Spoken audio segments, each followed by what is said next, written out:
बिस्मिल्लाहिर्रहमानिर्रहीम अल्लाहुम्मा सल्लि अला वसल्लम अला सय्यिदिना मोहम्मद। अच्छा जी, यूके की तरफ से एक इंक्वायरी आई थी कि यूके का जो वीज़ा अप्लाई करने का सही टाइम कब होता है। तो देखें, यूके का जो वीज़ा अप्लाई करने का सही टाइम होता है वो समर वेकेशन में होता है या फिर न्यू ईयर पे होता है। तो अगर आप यूके का वीज़ा अप्लाई करना चाहते हैं तो आपके लिए जो सही टाइम होता है वो सितंबर से शुरू होता है, दिसंबर के एंड तक चलता है। तो न्यू ईयर पे आपके पास एक चांसेस होता है कि यूके का वीज़ा अप्लाई कर लें और अप्रूवल का चांसेस ज़्यादा होते हैं।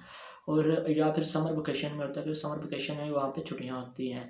तो अभी सही टाइम है, अगर जो बंदा अप्लाई करने को रह गया तो वो कर सकता है, अभी बहुत सही टाइम है। कहीं से भी अगर आप करना चाहें तो आपको मिल सकता है। यहाँ पे कोई मतलब कि अभी उन्होंने कोई रिस्ट्रिक्शन नहीं लगाई है कि उसके बारे में, कोरोना के बारे में। बहरहाल उन्होंने अभी जो कोरोना के बारे में लॉ अपना पास करना था वो अपने कंट्री में एक जो कि नॉर्मल सा लॉकडाउन लगाया है, और उसके बाद अभी उन्होंने कंटिन्यू कर दिया है कि वीज़ा जो इमिग्रेंट के लिए वो उन्हें कोई मतलब कि परेशानी नहीं होनी चाहिए। क्योंकि पिछले साल भी इन्होंने एक काफ़ी लॉस किया था अपना, जो कि टूरिस्ट को एंगेज करने में। अब भी ये बहुत लॉस कर रहा है, क्योंकि देखें जब से ये यूरोप से अलग हुआ है तो इसकी जो टूरिस्ट है वो अलहदा से मतलब कि इन्हें एंगेज कर रही है। ना कि वो पहले हम शेंजन वीज़ा पे जो लोग जाते थे वहाँ पे जाके मूव हो जाते थे यूके में, तो यूके में विज़िट करके आ जाते थे, तब उनकी इकोनॉमी में इतना फ़र्क नहीं पड़ता था।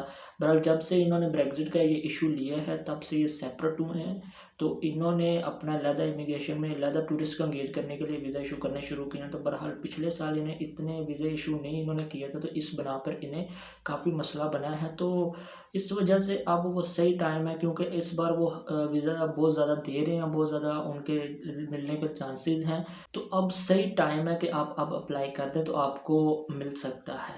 तो डॉक्यूमेंट सेक्शन, इनकी जो मेन रिक्वायर्ड डॉक्यूमेंट है ना, वो 4 चीज़ें हैं। आपके पास कंपनी रजिस्ट्रेशन है, कॉमर्स का कार्ड है, और उसके बाद आपके पास एनटीएन है और बैंक स्टेटमेंट है। तो ये 4 चीज़ें हैं आपके पास तो आपको मिलेगा ही मिलेगा। और हाँ, प्रॉपर्टी अगर आपके नाम पे नहीं भी है तो किसी और की भी है, फिर भी हो सकता है, फिर भी आपको ये दे देंगे।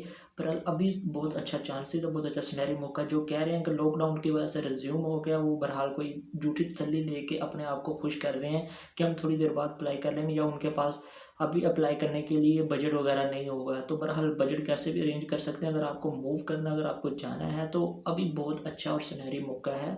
जिनकी स्टेटमेंट्स पिछली पुरानी बनी हुई हैं, तीन ये एक्चुअली 6 माह की अब इस स्टेटमेंट मांग रहे हैं। अगर 3 माह की कोई भी आपको कोई ट्रैवल एजेंट या कंसल्टेंट कह रहा है तो बहरहाल उनकी बातों में नहीं आना।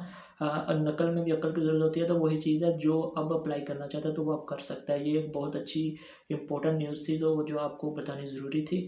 तो आई होप आप इसे समझ गए होंगे। मिलते हैं नेक्स्ट वीडियो में, तब तक के लिए अल्लाह हाफ़िज़।